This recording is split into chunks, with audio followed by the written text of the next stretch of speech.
As I was doing some reading, I found this book and I really liked it. It's called The ABCs of Public Speaking from Mandy Stanley, Hair on Fire, What You Must Know Before Your Next Presentation.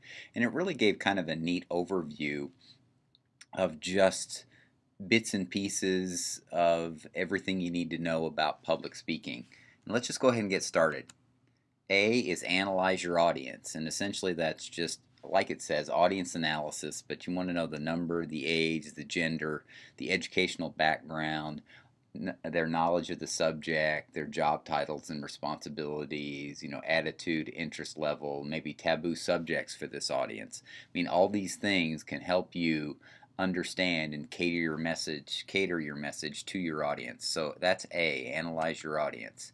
B is believe in the 4 B's, and this is pretty simple. Be prepared, be interesting, be brief, and be seated. That's the B's. Believe in the 4 B's. C is create confidence, and you create confidence by standing up straight, making eye contact with your audience, smiling, and just having a relaxed breath before you begin your speech. So that's C, create confidence.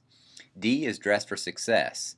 When in doubt, dress one level up. And what I mean is that if they're wearing t-shirts and jeans, maybe you wear a nice shirt and pants or something like that, khakis or something like that.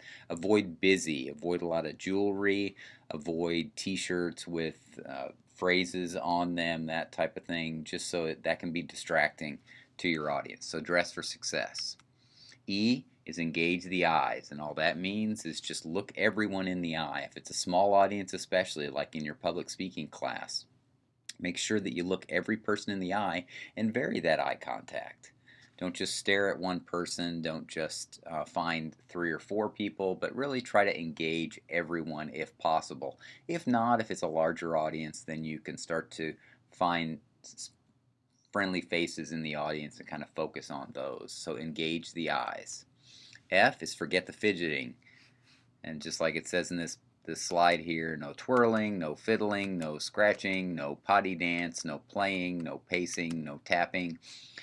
One of the examples of this could be like preening gestures, and what that means is someone that plays with their hair, or someone that plays maybe with their jewelry, or perhaps if you've got a sweater or a sweatshirt, maybe you're pulling up the sleeves and then pulling them back down. So forget the fidgeting. If you've got keys in your pocket, or take anything out that could be a distraction to your presentation. So forget the fidgeting.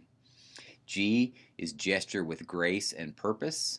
You want to gesture in your personal zone. In other words, there's about a 2-foot circle, 3-foot circle around you, and you want to gesture in that particular space.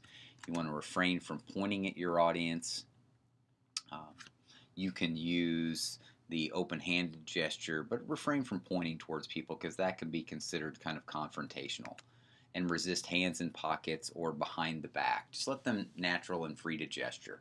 So that's G. H is highlight with humor. Now don't overpromise your humor, and if you can, do poke fun at yourself.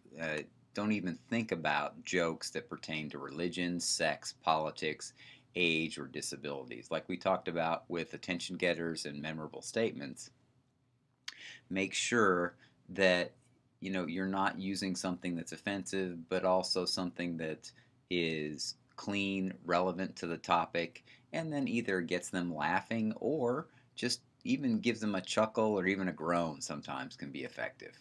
I is involve your audience. You can ask open-ended questions and wait for the response, even if it's just raising their hands. Give them a second to go ahead and raise their hands if you're asking them a question. Maybe begin with questions and see if you can get people involved that way. And here again, it could just be a raise of the hands, or it could just be asking a person a question just to get them thinking about your particular topic. And get them laughing, just anything, but just do something that involves your audience. Or, like I said, asking them questions throughout, maybe just finding different ways to get them involved. J is journal your ideas. Now, it can be related articles, it could be quotes, you find something that really is relevant to a topic you're thinking about. Examples, jot those things down, maybe funny stories, brainstorm ideas, and ideas for maybe even exercises for your presentation. Now, you won't do this a whole lot in public speaking because you won't have time to do an exercise, but you could in some other type of presentation that might involve 30, 45 minutes or even an hour to 2 hours. You don't want to just talk to them for 2 hours. You'd like to get them involved in some exercises. So K is know your audience, your subject, your audience, and yourself. Just loosen up, relax. Now, I don't really like this one, so I'm going to skip it. Well, not say no to alcohol, but saying no to caffeine. I'm not sure that that's correct. I think that's crazy. Drink plenty of water. Actually, I'm joking. You probably should stay away from the caffeine. I just have a hard time doing it. Drink plenty of water. Avoid dairy products beforehand because they can gum up your throat. Many singers, they just drink water because that's the best thing for your voice.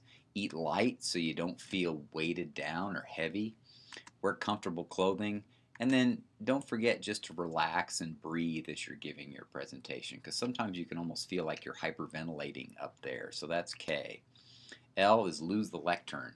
Now, it's a barrier between you and your audience. If you need one or you'd like to have one, put it in an angle, and that way maybe you can put your notes on there or a slight angle, and make sure that you are within full view of the audience. Don't stand behind that lectern. Anytime you can move away from it, even if you have one, go ahead and move away from it, get away from it, because it's a barrier between you and your audience, and you want to connect with your audience.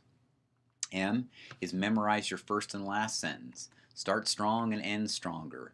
And then here's one thing to keep in mind because you feel the most nervous at the beginning and end, that if it ain't on the page, it ain't on the stage. So stick with what you've got, be confident with what you've got.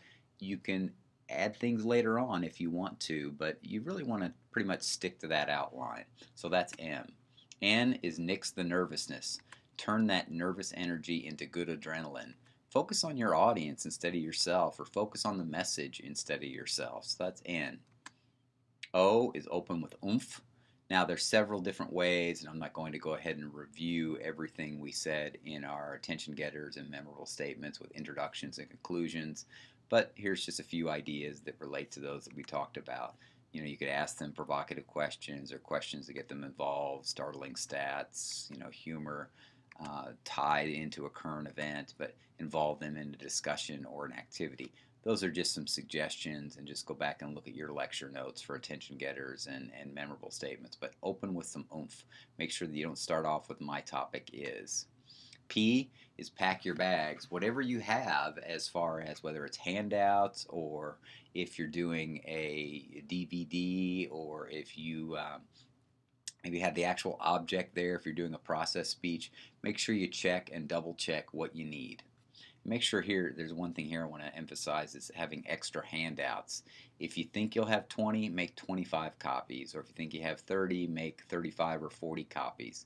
There's really no excuse for not having enough handouts, and I've been guilty of this myself, but you should have enough for your audience and a few extra just in case. Q is quicken your wit. You can respond to cell phones. I know that I always joke around that I'll go ahead and answer that cell phone, but don't try to insult your audience, but just respond to those cell phone interruptions. Just be ready for an interruption with your speech. If you have a visual aid malfunction, just have a backup plan, and just know how to deal with Murphy's Law of visual aids or public speaking. If it can go wrong, it probably will at one time or another in your presentation. So that's Q.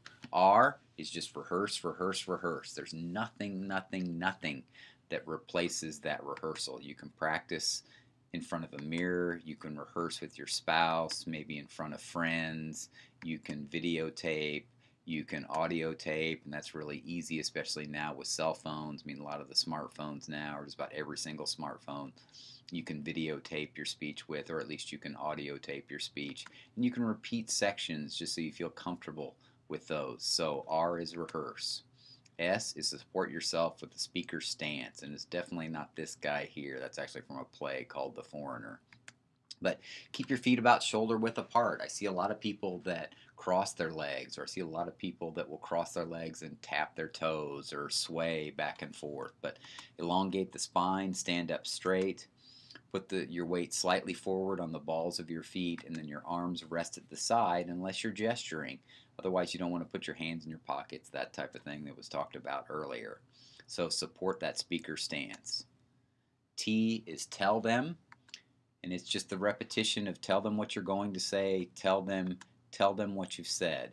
At least those 3 times can help your folks in your audience remember what you've talked about that day. So T is tell them. U is unclutter your slides. Now, in this Hair on Fire book, it talked about the 6-on-6 rule, but as we're starting to learn in Presentation Zen, you really want to use even less than that. I mean, what the 6x6 rule stands for is no more than 6 lines of text with 6 words per line, or 6 words per bullet point. Really, you don't even want to use that. That's an awful lot. Maybe a couple of lines of text or 1 line of text can help. Leave some white space in between so that you can just focus on the message and not clutter up those slides.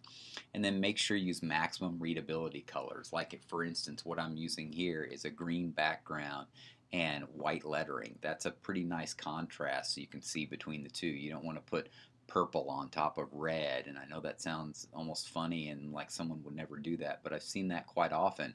It might look good on the slide, but it won't necessarily look as good, or it might look good on your computer screen, but it won't look good once you project it. So U is unclutter your slides.